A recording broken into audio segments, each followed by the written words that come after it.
আসসালামু আলাইকুম। আমি মোহাম্মদ আব্দুল খালেক, মা এন্টারপ্রাইজের পরিচালক। আমরা এখন বর্তমান চাকুরিয়ার দিকে আসছি এবং প্রথম ক্লাসটা হইল সকাল 6টায়। আমরা ব্যাচ হইলো, আজকের ব্যাচ হইল 3 জনের ছিল, যে 3 জন স্টুডেন্ট নিয়ে আসছি। এই যে নিয়ে চালাইতেছে, তিনি 2 নম্বর স্টুডেন্ট, মানে 2 নম্বর স্টুডেন্ট চালাইতেছে, 1 নম্বর চালাইছে। আগে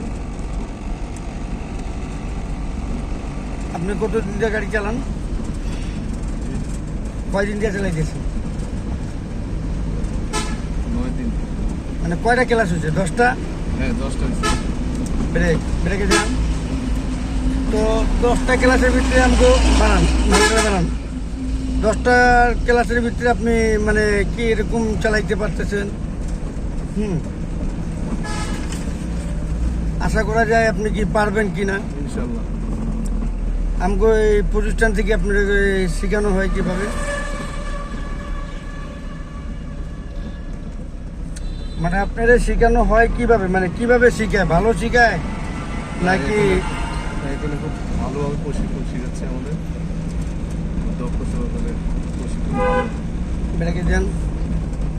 এখান থেকে শিক্ষা আপনি সরকারিভাবে লাইসেন্স নিয়ে আপনি পেশাদার ড্রাইভিং, মানে পেশাদার একটা ড্রাইভার ভাবে আপনি গাড়ি চালাইতে পারবেন কিনা ইনশাআল্লাহ। এভাবে আশা করা যায় আমগো প্রতিষ্ঠান থেকে এভাবে কমপ্লিটভাবে আপনার শেখানো হবে। ক্লাস দেন। অবশ্যই এখান থেকে ইনশাআল্লাহ সম্পূর্ণ শিখে আমরা লাইসেন্স পরিপূর্ণভাবে কাজে যাব। এই যে পিছিয়ে আরও 2 জন স্টুডেন্ট আছে। হ্যাঁ, এই যে ওনাগো ক্লাসে এক পেজেই ভর্তি হয়েছে। ওনাগো ক্লাস হইল 10টা, 11:30। তো 7টার মতন তো মাঠেই শেখানো লাগে, ওই যে ক্লাস ব্রেক করানো লাগে। আর এখন বর্তমান 2-3 দিনে দিয়ে এই রোডে চালাইতেছে। ইনশাল্লাহ যতটুকু আশাবাসী কমপ্লিট হয়ে যাবে। আর আমাকে এখানে এটাও সম্ভব 24 ঘন্টায় আমরা সার্ভিস দিয়ে থাকি। যে কেউ বিদেশে কেউ যাইতে চায়, 15 দিন, 20 দিন, 1 সপ্তাহের ভিতরেও শিখতে চায়, সম্ভব আমাকে এনে 24 ঘন্টায় এই সার্ভিস দিই আমরা। ইনশাল্লাহ সবাই আমাকে কমেন্ট, শেয়ার, লাইক করি। আসসালামু আলাইকুম।